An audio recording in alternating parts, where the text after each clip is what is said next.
And welcome back to the show. As promised, I have a guest on. Had him on the show before. My brother from another mother. How you doing, bro? How you doing? I'm doing pretty good, man. Thanks for having me on the show this morning. Hey, man. Anytime, anytime. We need to do this more often. I think what we should do from now on is like every Monday I have you come on for a segment and you do the show. We can talk some playoffs, especially then when basketball season come around. We can get into that playoff talk. I think that'll be a good spot in the show. Oh, that'll be great, man. Anytime though, anytime, any segment. All right, now so for the serious talk here, I'm gonna do the NFC second because we're gonna get to your Bears, but for right now, let's talk AFC. Right now, I think the Kansas City Chiefs will lock up the number one seed in the AFC. They're facing the Oakland Raiders or Las Vegas Raiders, whatever they want to be. They're playing them at home. You think that's pretty accurate? Chiefs at the number one seed. Chiefs at the number one seed, and for them to lose to Oakland, it would take a miracle. But if they were to lose to Oakland, they would drop to a fifth seed. And That's that's just tough. because That's tough. The Chargers is playing so well. yeah, the Chargers are playing so well, and they will win the division if they were to take that loss to Oakland. But it's the NFL; anything can happen in the league. So, but I got the Chiefs staying number one. Definitely in that AFC playoff picture. Yeah, so we're pretty solid there. Number two seed now that Houston has lost 10-5, I think they dropped down to that three seed. So now the Patriots is gonna finish up the two seed. I'm pretty sure they're playing The Jets. the Jets at home in Foxborough. So two seed pretty much locked up for you there. Yeah, the two seeds pretty much locked up. My only problem is Brady. All he has is running backs to throw it to, other than Julian Edelman. And if you look at their roster, man, other than Cordell Patterson, I can't name another receiver that he could probably throw the ball to and they can, get a touchdown off of that. But yeah, they're pretty much Gronk is looking old. So we got three seed. Obviously, that'll be Houston with the better record. I think Houston will lock up the 10th seed, move it to 11-5. They got the Jaguars at home. Do you see them faltering right there at the Jags? I don't see them faltering to the Jags. The Jags defense this year is just not there for me. And Houston, they're on a little tear. Other than that loss to the Colts, which I predicted, I think that they're going to be all right at that 3 seed. And but coming into the playoffs, that's another topic. Once we get further into the playoffs, but they're going to be all right at that 3 seed though. Yeah. So now I got Baltimore at the 4 seed. I think Baltimore will beat my Cleveland Browns to lock up that AFC North division. It's gonna be. I think we're gonna be able to play with them. I just think at home behind that crowd, at home, that defense is gonna be live. That crowd is gonna be nasty. They're gonna throw everything at Baker. I think the Ravens lock up the AFC North with a win over the Browns. Yeah, the Browns are definitely not going to win that game against them. Hey, hold on now. Don't disrespect. Don't disrespect the Browns now. I'm talking about definitely not. I'm not going to disrespect them, but I'm saying because we beat them the first time. You guys did do that. You guys did beat them the first time, but you guys aren't going to win that game, man. It's a lot on the line right now. The Browns. This is 5 of their last 6. The Ravens 5 of their last 6, with the only loss coming to 3 points against the Chiefs. Exactly. They're hot. They're hot right now. It's a lot on the line right now. Lamar Jackson has a lot to prove right now. If he can get them into the playoffs and play well into the playoffs, it'll be big for the Ravens organization. So for sure, I'm definitely counting on them to stay at that 4 seed and definitely beating the Browns up. And I'm excited to see the rookie quarterbacks go at it. You got Baker Mayfield. He's so talented. And then you got Lamar Jackson on the other side of the ball, man, he's just as talented, not throwing wise, but his Hey, he's athleticism makes something up for it. special, ain't he? Though running the football, Yeah, his he athleticism is definitely something makes up for special. it. And I'm gonna give him some props here, man, because in that game on Saturday against the Chargers, he made 3 throws, man, that was like spot on. He made one to Crabtree over the middle for a first down, and I'll talk about Lamar Jackson bad on this show, so I'm gonna give him a little love here. He made a throw to Crabtree over the middle, spot on, boom. Then he made another throw, escaping pressure, moving up in the pocket like a veteran quarterback, hit the tight end for a first down, and then the touchdown throw in between 2 defenders. The touch. Now my problem is, can you count on him to do that consistently enough in the NFL once teams are good at planning for you this whole offseason, knowing that you're going to be the guy and they're going to be looking to stop the run? Can you make enough of those type plays week in and week out? I don't know. That's what it's going to take for him to be a great player in this league. He's going to have to be able to adjust to the adjustments. That's what it's going to take. So if he's able to do that, I believe he will succeed in this league. And he has the mentors on his team. Like, he has an RG3 mentor on him right now, which is, I think, is a great thing because they kind of have like the similar traits when it comes to being a quarterback. But RG3 can let him know, like, you see how my This career ain't the came route you to, want to go. Yeah. yeah, or how my career came to kind of like a halt because this is what I was doing. But if you Hey, take and this RG3 from was me, on top, man. exactly, He was on top. He took that team to the playoffs, and I think would have beat the Ravens had he not got hurt.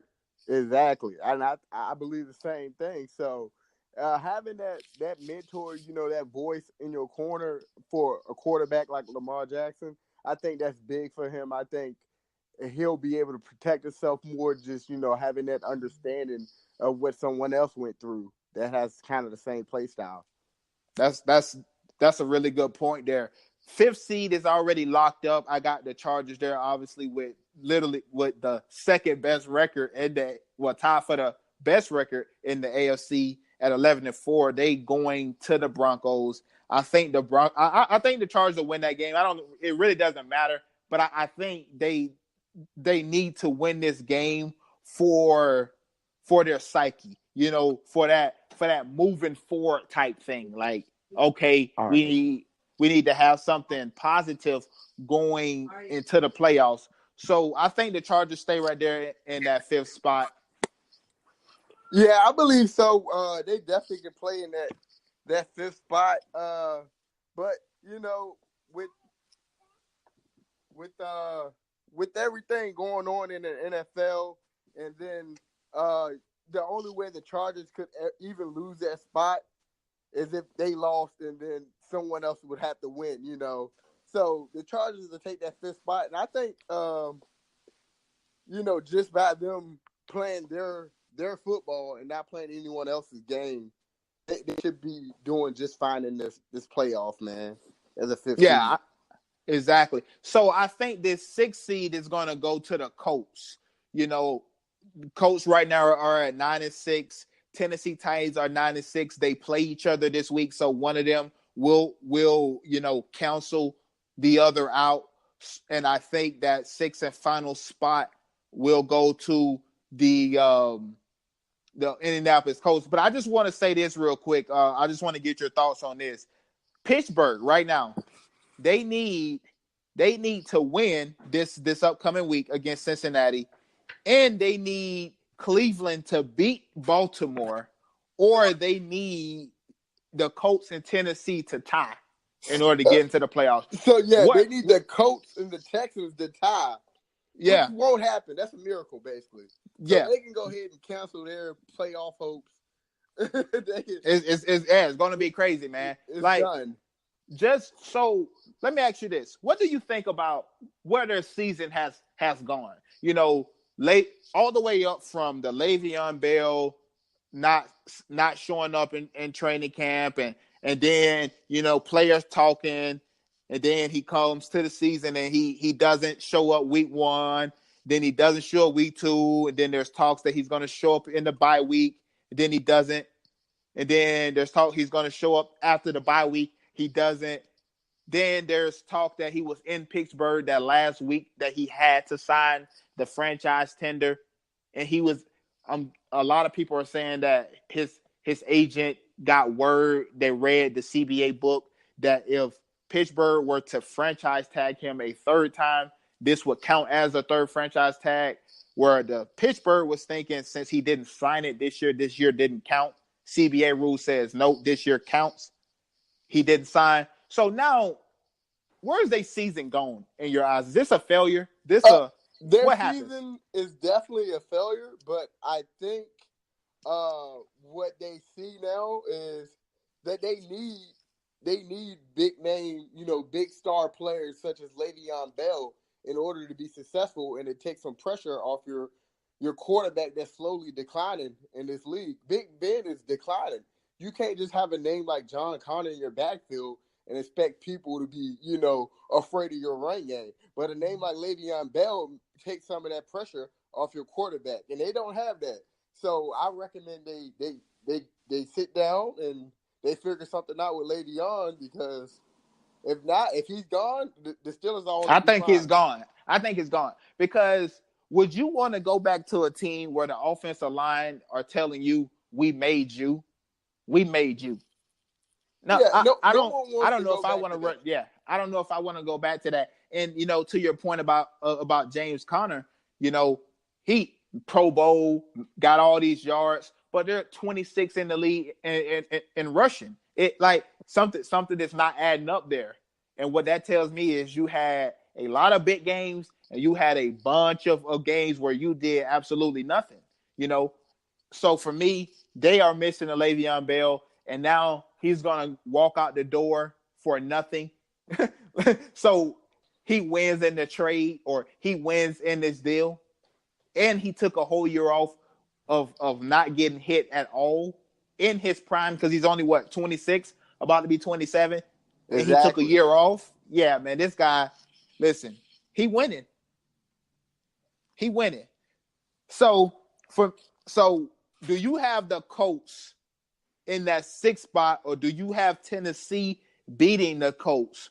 What do you think? What do you see happening? As hot as Andrew Luck is right now, and as well as their offensive line is playing, and as well as T.Y. is playing, I don't see the Titans even matching up that well against the Colts.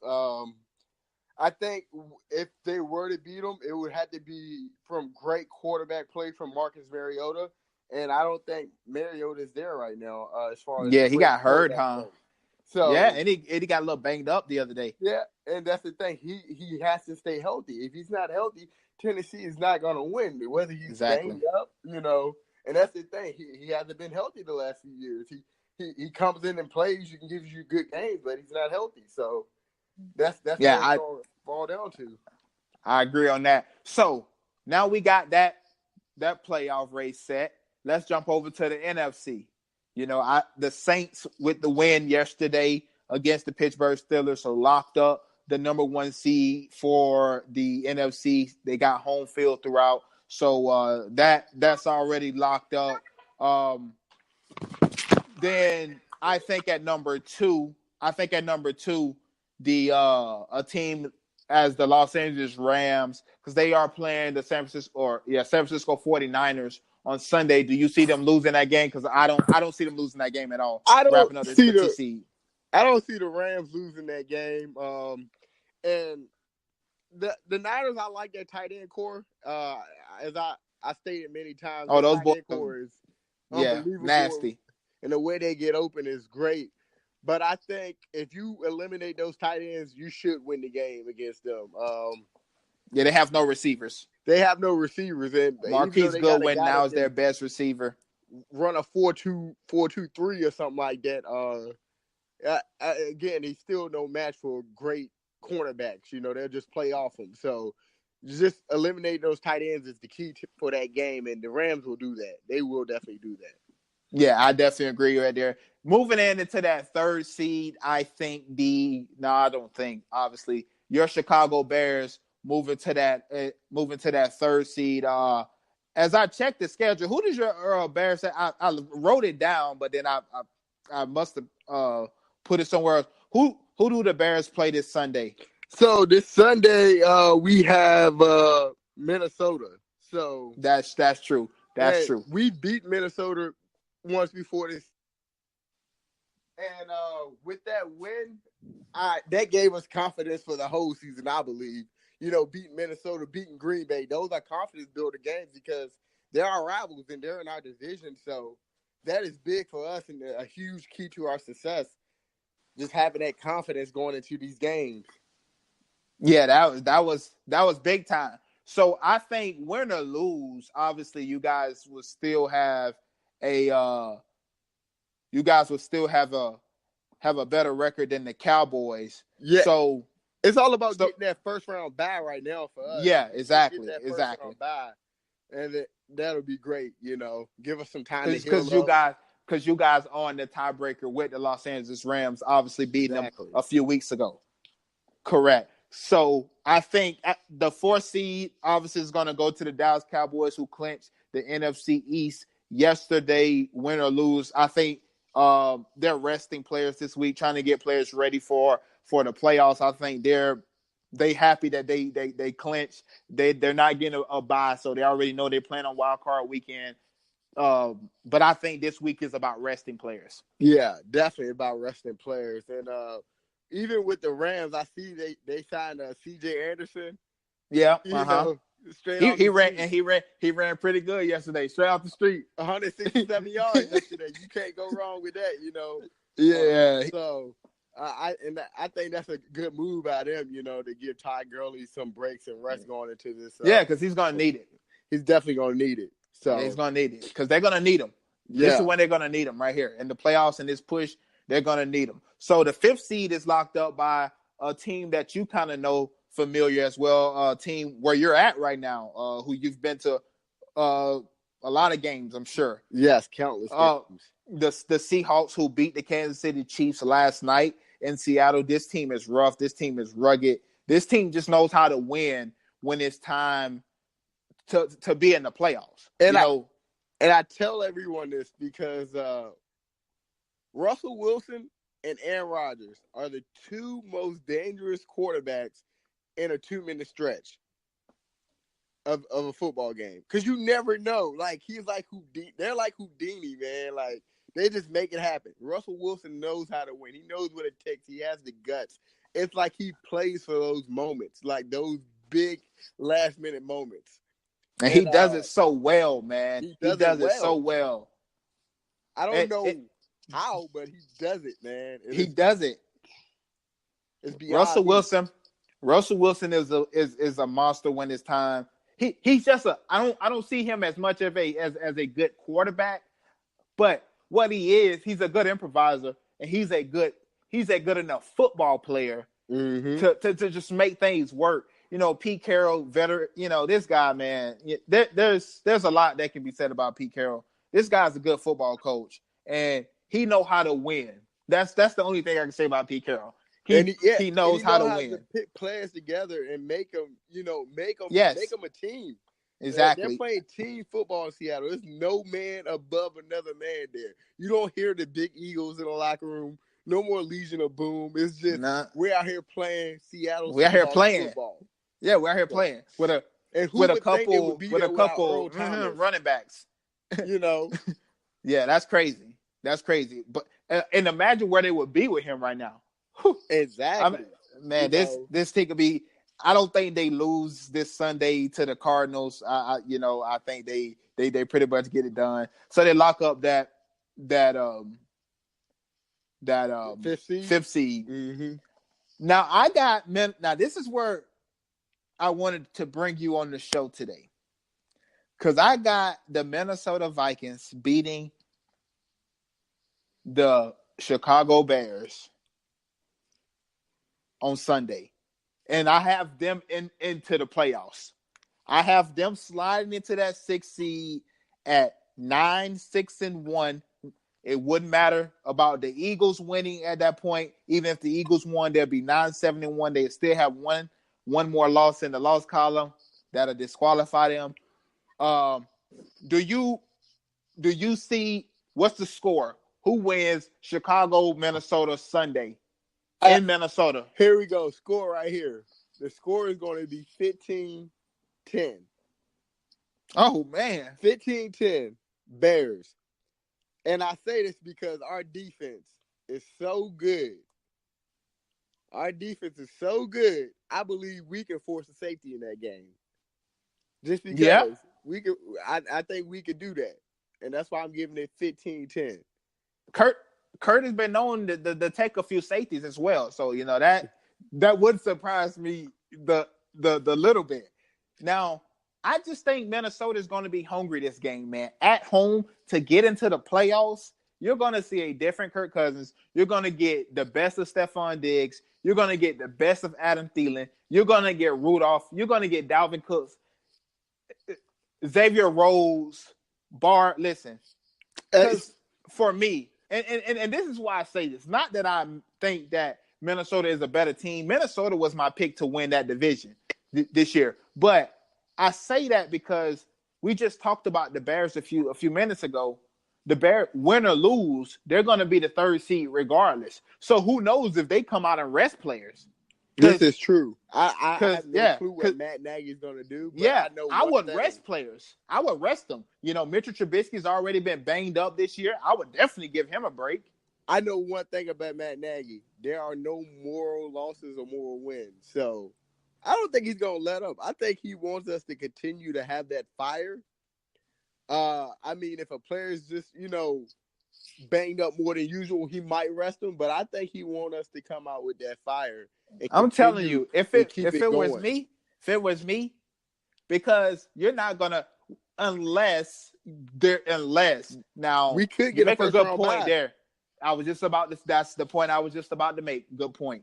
I was just about to say that. Or he could just be fighting for that first round bye. So maybe they go all in. But would you go all in with the Rams playing the Cardinals? I wouldn't. That's hard, man. Yeah, it's the Cardinals are so terrible this year. They're so terrible. So I don't know. We'll see. We'll have to see what Matt Nagy wants to do. So since you don't have Minnesota beating the Bears, who is your sixth seed in that NFC? Do you think the Eagles win? You think the Eagles win this week coming up? The Eagles need a lot of help. They need a lot of help. And like you said, if we were to rest, our players against this Vikings team, I don't see the Eagles getting in. And that's the only way they're going to get in if we beat the Vikings and they beat the Redskins. So, yeah, the Redskins are down pretty bad now. They got Josh Johnson in there, and they just got their playoff hopes got destroyed yesterday. So, not sure what's going to happen there. But yeah, I think the Eagles need a lot of help. So now that we got our playoff picture in the site, let's go ahead and pick these games. Stay right here in the NFC. Let's say all teams win, Bears win, Rams win, everything stays the same. How we got it right now. The Bears would play Minnesota at home. Minnesota would travel to Chicago again. And then the Seahawks would travel to the Cowboys. So let's pick Bears, Minnesota. Obviously, Bears at Soldier Field against Minnesota. That's a win for the Bears. Win for the Bears. That's where we agree. This is where I think the Bears do beat Minnesota. I think at home at Soldier Field, that environment, that defense, I think Kirk Cousins on the road, prime time, I think that'd just be too much. I do believe so as well. As far as Soldier Field, that environment is amazing, crazy. Bears, players, fans, we thrive in it. I don't see anyone beating us at home. And, I think you sound like Phil. You sound like Phil. That's all that he be talking about. We were just talking about it the other day. He was like, bro, I see us going to the Super Bowl. Now I don't quite see that, but I think you guys get past Minnesota in that first round of the I playoffs. tell you what. So this upcoming game this Sunday, when we play the Vikings, if Kirk Cousins does not come out and play like 100 and however much million they paid him quarterback, we will destroy them. Like, so Yeah, he better play like agreed. $100 million I think he quarterback. will. I listen. What they gave him 89 million, all fully guaranteed, 3 years, $89 million. I think he's gonna come out and earn them 20, them 30, 24, $30 million that he gets. I think he's gonna be on fire. I think they win the game because they're home. And I hate to use they're more hungry, but they're desperate. They're desperate. They are A desperate. desperate team will do a lot, This is true. So, but I think the Bears do get by in the first round AFC in the wild card round. Okay, I'm glad you gave it to my Bears. Yeah, hey, I feel you. Cowboys at home. Seattle would have to travel to Dallas. Who you got there? Man, I'm going against the Cowboys. I don't like the Cowboys at all.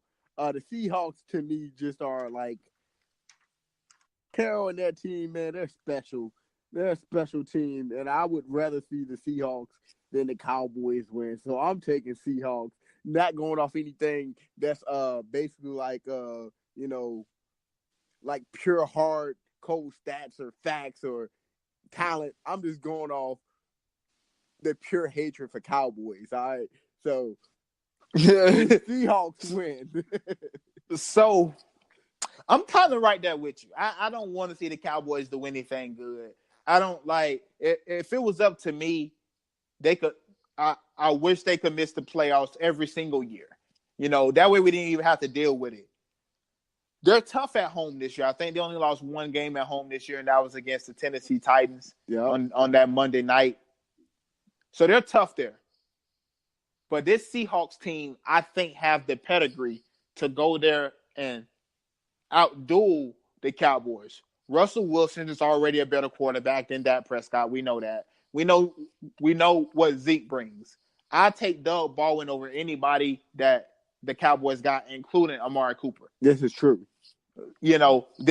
What Doug Baldwin do, I think he's a very underrated receiver. And that touchdown catch that he had in the corner of the end zone, listen, that was big time. The big one-handed time on the sideline, that set up the Carson touchdown. Listen, and you talking Doug about Baldwin, a man that was undrafted. Yes, man. Come on, man. And he's undersized almost. And he plays with a chip on his shoulder, man, because of that. And I like his competitiveness, man. Yeah, listen, man. This Seahawks team, that defense, Wagner. Oh, listen, man. Clark. This team is dangerous in the playoffs. I think the Seahawks will beat the Cowboys as well. So that will leave us with the Saints playing the Seahawks. And then the Rams playing the Bears. This time you won't get them at Soldier Field. You get them at the Coliseum or wherever they play at, StubHub Stadium, whatever it's called. Rams and Bears. Who you got? I'll tell you what. The Rams better change that one formation they run everything out of. Because if they keep that formation, ain't no one falling for no play action on this defense. Our defenders are smart. They know. They just got a sense of, hey, he's throwing this ball. We finna light him up. And that's what we did that day in Soldier Field when we beat them. We kept lighting them up. They was like, man, we can't even get this formation going. The formation was a problem for the whole season until the Bears stopped it. So I would give you this. That defense is nasty. Khalil Mack, Eddie Goldman, what's the other guy Leonard named? Floyd and Akeem. Yeah. Listen, man. Listen. Those guys rushing the passer. Fuller on the outside. Who's got what 7 interceptions? I think he's dropped 1 interception this year. Yep. Everyone that touched his hands, he's caught, except for the Aaron Rodgers one in week 1. Yeah, that was a hard one, man. That's the only one he hasn't caught that has touched his hand. That defense is nasty. I don't know though. The Rams playing at home, warm weather. Like you said, Todd Gurley resting this week. He rested last week. I think if he rested last week, I think he's gonna rest this week. I think they're gonna let Anderson do his thing for the playoffs. As they because they are playing the Cardinals. Yeah, they are playing the Cardinals.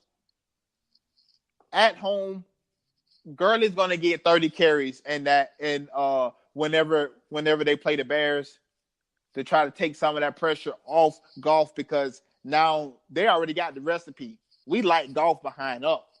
He gonna throw it to the other team. Yep. I think you guys had 4 interceptions that game. And it was something special that game. Yeah, man. Everybody was catching interceptions. Yep. So for me, Todd Gurley gets the ball 30 times that game instead of the 11 times that they gave it to him when they played you guys in Chicago. I think he gets it 30 times this time. So that way, that formation that you're talking about, that play action will work. I think the Rams win that. So, but let's just go with your scenario for right now because I could see the Bears winning that game. It's not like it's impossible. So let's go Saints and Seahawks. Who will win that game? Saints. I'm saying the Saints because Drew Brees, I think him and his receivers, they have something special, man. The things they can do, even his running backs, man. You got the ground and pound, man, with his running backs. You got the big boy Ingram busting them up, and then you got Kamara speeding through. You can only take so much punishment as a linebacker. I watched the Saints play somebody. Who was it that they played? Like 2 Sundays ago. But it was Thursday Night Football when I watched that game. And they were playing. Oh, yeah. Yeah, okay, yeah, That defense was so gassed. I was looking at the defense. I was like, man, the Saints is killing them right now. They can't stay up with it because you got the ground and pound with Ingram, and then Kamara come in with the speed and bust them up. And it's crazy because Kamara, you can actually give Kamara the ball out the backfield. Yeah. 20 times a game if they really wanted to. But the way Sean Payton, his mind and the way he gets that offense going, man, it's fun to watch when you see guys going this way, going right, going left, faking it here, flipping it over here. Man, listen, that offense is genius. I think the Saints, I'm with you as well. I think the Saints beat the Seahawks home field throughout. Yep. So they got home field advantage. So now you got your Bears. So now you got your Bears going to the Saints. What you think about that? About that dome that you're speaking of? I tell you what, it's gonna be a game. I ain't gonna count my Bears out, but it's gonna be a game. I ain't gonna pick a winner. I ain't gonna do no predictions. I'm just gonna say it's gonna be a game. That's gonna be the game. That's gonna be the game. One of them games they play back on ESPN. When we on the classics. That's one of them games we gonna watch again. Yeah, you think so? You think the great defense against great offense?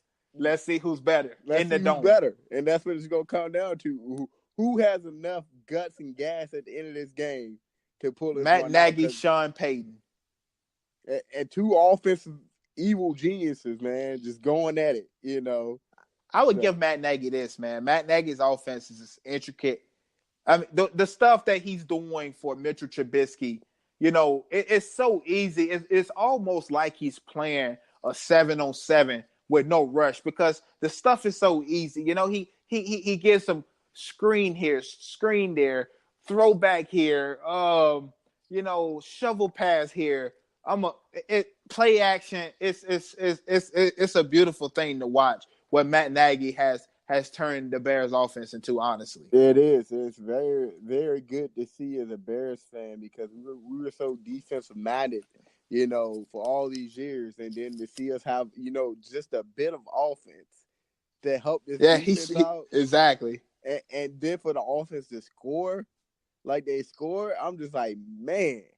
Because this is not like a Trent Dilfer Baltimore Ravens season where you just hand the ball off, hand the ball off, hand the ball off. Don't mess it up for the defense and let Ray Lewis and them do what they do.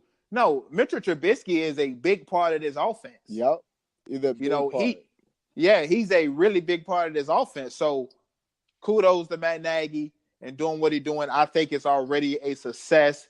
You guys go in there and get a good draft pick. I think if you guys go get a receiver, I think, man, that'll be perfect. Maybe a better tight end, but I think a receiver. I think you guys are.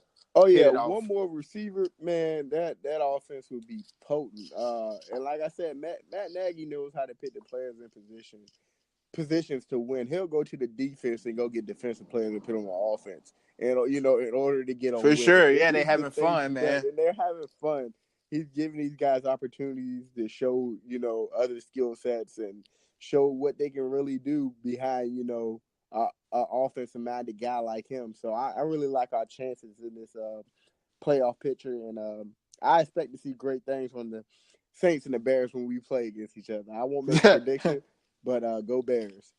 All right, so moving over to the AFC wild card weekend.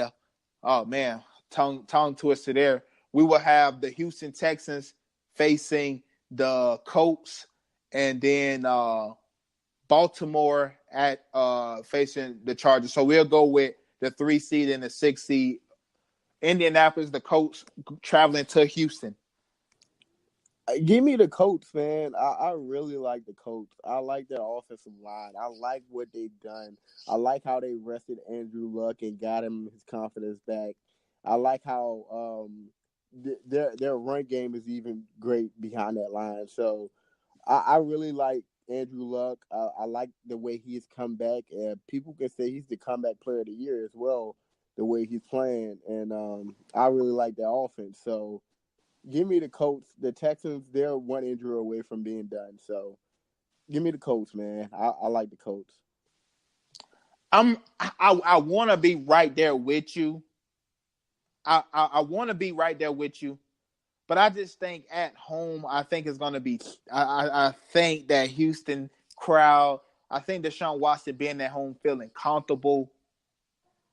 Now they took a big blow with Demaryius Thomas yesterday, and if he's done for the season, no bueno. Give me the Colts. Yeah, one injury. They were one injury away. Yeah, they're one injury away. I just thought about that right now. Never mind. Give me the Colts. I think the Colts win. I think they beat Houston in that game. I think they move on. Now we got the Chargers going to Baltimore.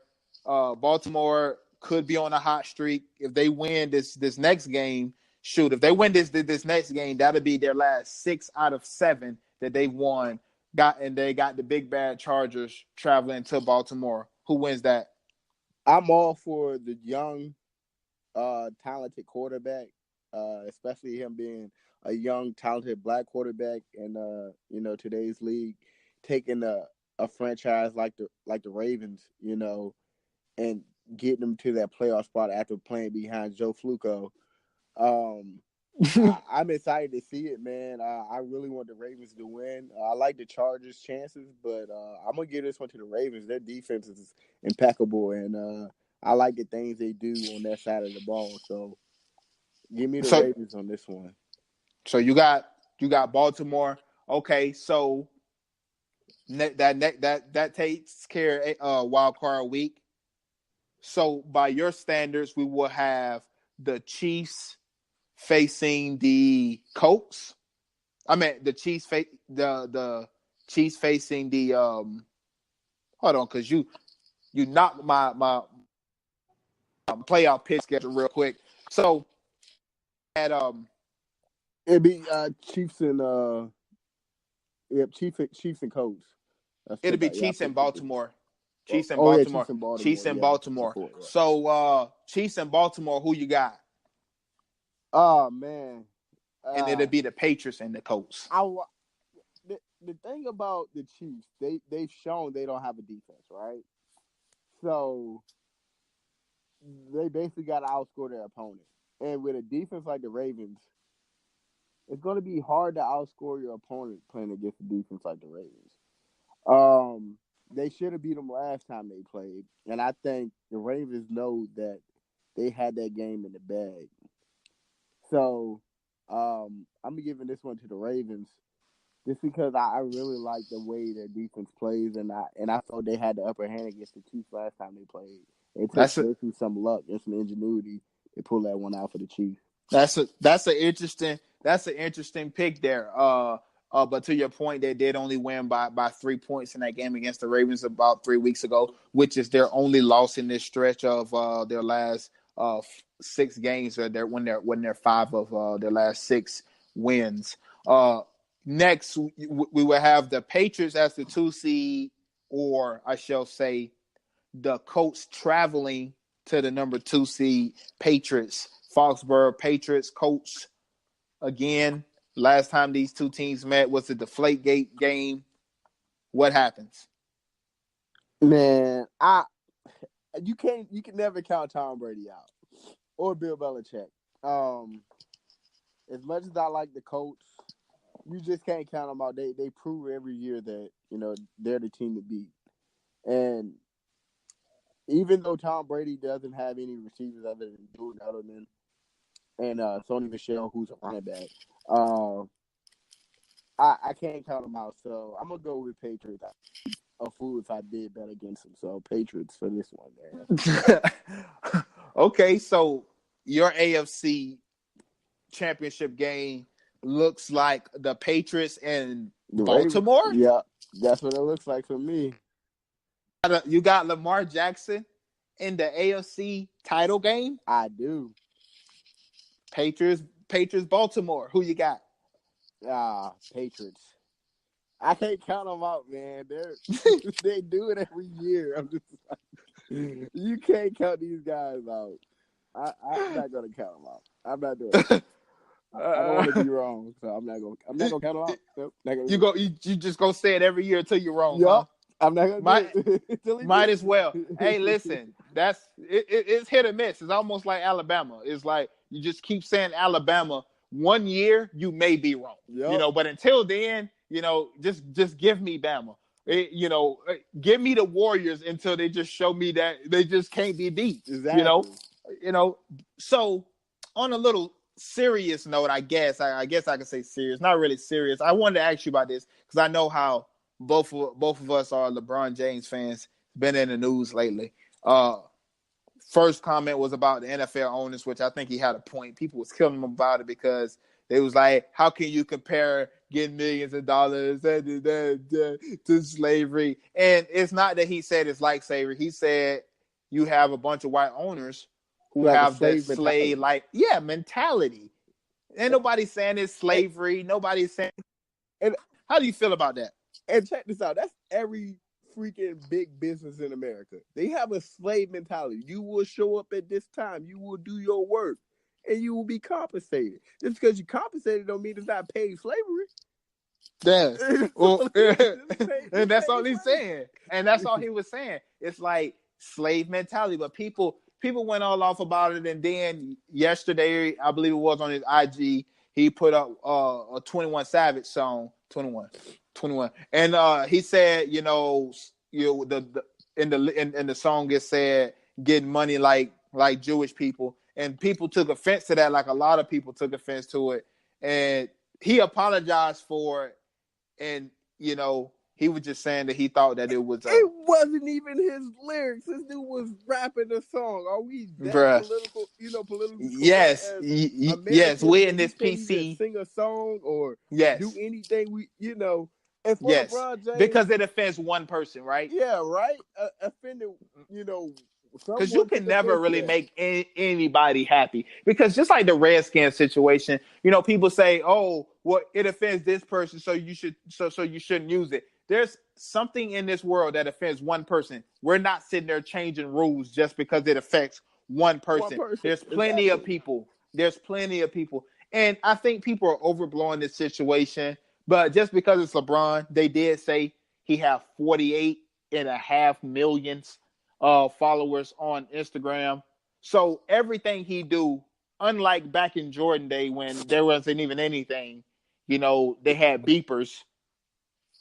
And my thing is, everything he does is going to be magnified. Exactly. And my thing is, people are so caught up into, what a player says or does, or in his free time, that they kind of lose sight of all the great things this man has done and continue to do for the communities around him and the people around him. LeBron has built something so special, for him and his friends and his family, man.